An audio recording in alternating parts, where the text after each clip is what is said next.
Welcome back to the channel. Soap fans, this next week period is giving us some of the most twisted, emotionally exhausting, and brilliantly messy television we have seen in a long time. I am half celebrating because the drama is so good, and half complaining because my heart absolutely cannot take what they are doing to these characters. So let's talk about it, because I need to vent to people who actually get it. Am I the only one who is physically stressed out by the fallout of Sophia's disappearance? Let's start with that absolutely gut-wrenching scene between Jada Hunter and Amy Choi. Jada pulling Amy into the interrogation room to deliver the news. Chills. Literal chills. Ilya Cantu is acting her heart out right now. Jada is trying to be so professional, looking Amy in the eye and saying there is a possibility that the blood could be a match for Sophia. And Amy, oh my god, Amy's devastation is just leaping off the screen. Sheena Nielsen is playing this grief so perfectly. You can literally see her entire world shattering into a million pieces. Because you have to remember, Amy already found that highly manipulative, completely fabricated suicide note in Sophia's room. She was already hanging by a thread, thinking her loved one was in a dark place. And now Jada is basically confirming the worst case scenario with physical, bloody evidence. And speaking of the evidence, can we talk about what Jada actually found? The promo teased that they found blood, but I am obsessing over the details. Is it the rock? Did Jada and the Salem PD actually find the exact rock that Kristen Dimera used to bash Sophia's head in near the river's edge? Or did they find blood splattered all over the railing where Kristen's goons dumped the body? Because if they found the rock, Kristen is in so much trouble. I mean, Kristen is usually a master criminal, but this was a crime of passion. She was annoyed. She grabbed a rock and she swung. That is sloppy. That is not a Stefano Dimera approved assassination. There have to be fingerprints or DNA or something left behind. Jada is way too smart of a cop to let this slide.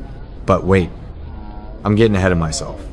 Okay, back to the point. The real tragedy here isn't even Sophia. I'm sorry, but I do not feel bad for Sophia. She was literally trying to burn Johnny Dimera alive in his own apartment just a few days ago. She is a psycho, but I do feel bad for the people she left behind in her wake. Specifically, Amy, and most importantly, poor Holly Jonas.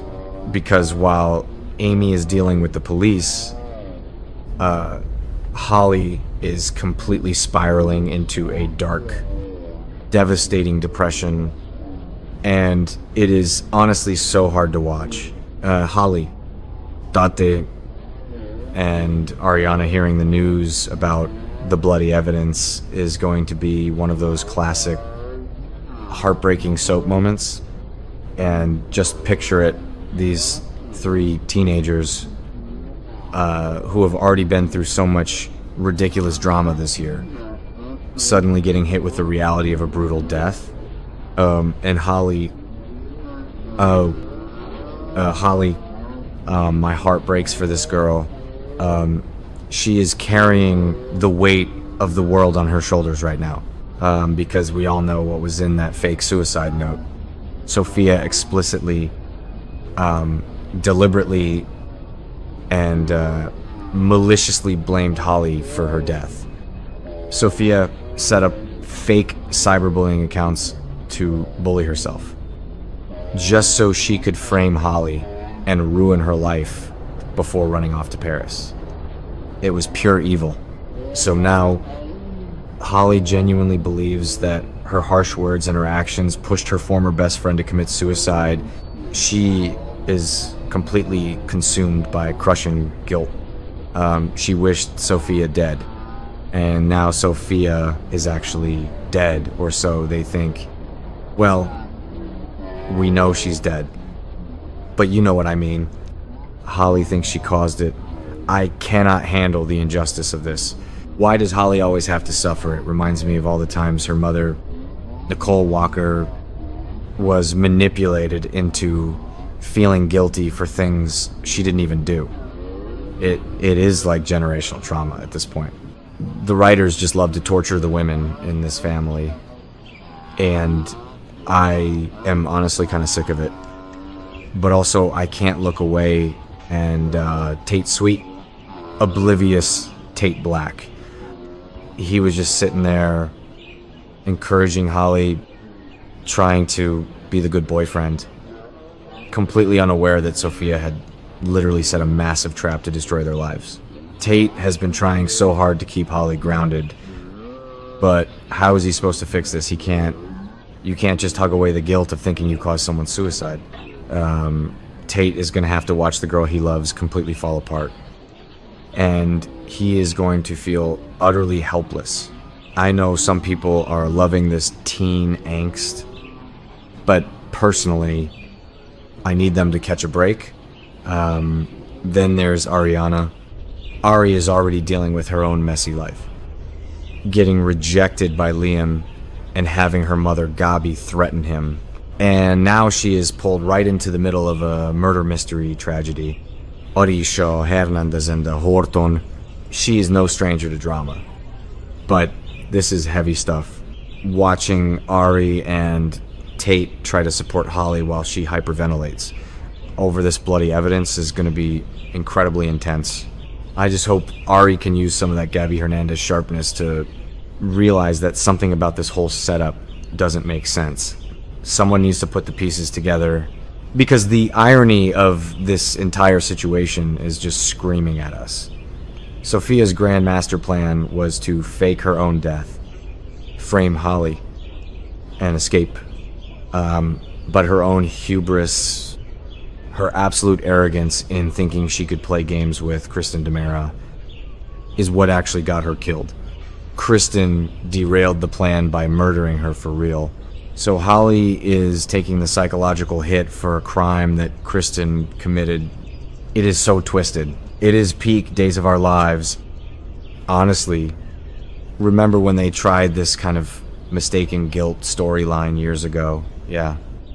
It's a classic trope, but it hits so much harder when the audience knows the brutal truth and the characters are just drowning in lies.